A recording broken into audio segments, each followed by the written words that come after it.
Welcome back to another episode of Rose and Gold. I'm your host, IK, and today I'm at the Woodhaven Ranch helping my godmother out. You can see the riders riding in the stable right now. And in the news, Kanye West. Now, Kanye West has been acting a complete fool, and he's in hot water right now, especially with Pete Davidson's video. All I have to say is, stay up, Kanye! But enough of that already. Miss Kim, that's for you. I know you're not Kim Kardashian West anymore. Let's make that Kim Rose. These were all of our hot topics, and we'll see you guys in the next episode of Rose and Gold.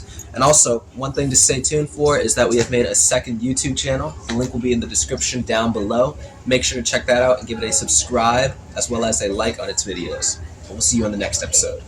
Out.